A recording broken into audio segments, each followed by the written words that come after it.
अनु भाई बहन थे। माँ बाप के देहांत के बाद बड़ी बहन अनु ने दिन रात मेहनत करके अंकित की देखरेख की और उसे पढ़ा लिखा कर पैरों पर खड़ा किया था। दोनों भाई बहन खुशी खुशी रह रहे थे। एक दिन, दीदी मुझे जॉब मिल गई है। अरे वाह भैया, तेरी मेहनत सफल हुई। मेरी मेहनत नहीं दीदी, आपकी मेहनत। अगर पापा के निधन के बाद मेरी जिम्मेदारी आप न उठाती तो ये सब नहीं हो पाता। मेरी सफलता सिर्फ आपके बलिदान की वजह से है दीदी। कुछ महीनों बाद अंकित की शादी सीमा से हुई। सीमा बड़े ही चालाकी से अनु से मीठा मीठा बोलकर घर का सारा काम करवा लेती थी और खुद अंकित के साथ घुमा फिरा करती थी। वैसे तो वो सिर्फ खाना बनाने का काम ही घर में करती थी, लेकिन अब उसे उससे भी छुटकारा चाहिए था। इसीलिए एक दिन, दीदी मेरे हाथ का खाना अंकित को पसंद नहीं आता, क्या आप खाना बना दोगी प्लीज? अरे हाँ, ये भी कोई कहने की बात है, जरूर।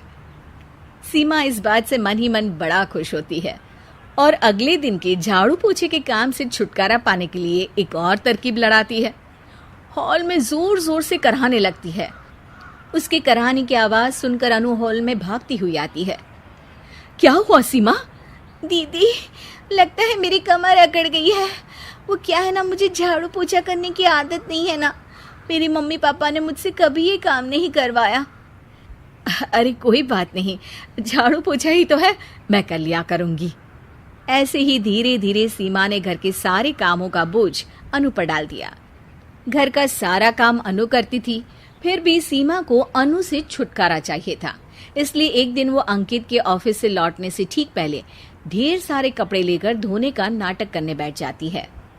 अरे सीमा, इतने कपड़े? अब क्या करूं, अकेली पड़ जाती हूँ, करना तो मुझे ही है ना। अरे दीदी से मदद ले लेती। अच्छा, ताकि सारा जमाना कहे कि भाभी बड़ी ननद से काम करवा रही है। और वैसे भी दीदी ने तो साफ कह रखा है मुझे कि तुम आज जो भी हो सिर्फ उनकी वजह से हो, इसीलिए अगर उनके बनाए इस घर में रहना है तो काम करना ही पड़ेगा। ये सब सुनकर अंकित को बहुत गुस्सा आ गया। उसने अनु को बुलाकर कहा, दीदी ये घर पापा ने बनाया था और इसमें मेरा भी हिस्सा है और मुझे वो चाहिए। ये सुनकर अनु को बुरा तो लगता है, मगर वो दूसरे ही दिन घर का बंटवारा करने के लिए वकील के पास चली जाती है। वहां से लौटते हुए अनु का एक्सीडेंट हो जाता है, जिससे वो दोनों पैरों से अपंग हो जाती है। अब मजबूरन उसकी पूरी देखरेख सीमा को करनी पड़ती है। एक दिन सारे कामों से थक कर सीमा अंकित से कहती है, अजी सुनते हो, अब मुझसे तुम्हारी ये बहन की सेवा ना होगी। अगर कल तक तुम इसका बंदोबस्त नहीं करते तो मैं घर छोड़कर चली जाऊंगी। अरे ये कैसी बातें कर रही हो? इस हालत में वो कहाँ जाएंगी? मैं कुछ नहीं जानती, बस कल ये इस घर में मुझे दिखनी नहीं चाहिए। अंकित अपनी बीवी की जिद के आगे हार मान लेता है और अनु को शेल्टर होम में छोड़ आता है। 3 महीने बाद, अजी सुनते हो, ये आपके लिए एक पार्सल आया है, ये लीजिए। अरे इसमें तो घड़ी है और एक चिट्ठी भी है। दिखाइए तो।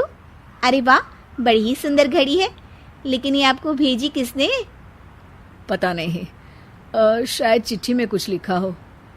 आशा करती हूँ ये घड़ी तुम्हें पसंद आएगी। रक्षाबंधन की बहुत शुभकामनाएं, तुम्हारी दीदी अनु। चिट्ठी पढ़कर अंकित की आंखें भर आती है। मैं दीदी को लेने जा रहा हूँ सीमा। अरे घड़ी भेज तो दी उन्होंने, अब क्यों जाना उनके पास? देखा सीमा, दीदी हमसे दूर जाकर भी हमारे बारे में ही सोचती है, और एक हम है जो उनकी सेवा से बचने के लिए उन्हें शेल्टर होम छोड़ा है। तुम्हारी बातों में आकर मुझसे ये क्या पाप हो गया? मैं जा रहा हूँ दीदी को लेने, और जब मैं वापस आऊं तो तुम मुझे हमारे घर में मत दिखना। इतना कहकर अंकित अनु को लेने निकल जाता है। वहां पहुंचकर, दीदी मुझे माफ कर दो, मैं तुम्हें लेने आया हूँ। भाई आज तो राखी है, आज तो मैं मना कर भी नहीं सकती। दोनों घर पहुंचते हैं। अरे सीमा, तुम अभी तक यहीं हो? निकल जाओ इस घर से। अरे वाह अंकित, फिर वही गलती कर रहे हो तुम। सीमा, तुम कहीं नहीं जाओगी। दीदी मुझे माफ कर दो, मुझसे गलती हो गई। सीमा, आज ये समय माफी मांगने का नहीं है, राखी की तैयारी करने का है। चलो तैयार हो जाओ, तुम्हारे भैया के घर भी तो जाना है ना। ये सुन सीमा अनु के गले लग जाती है।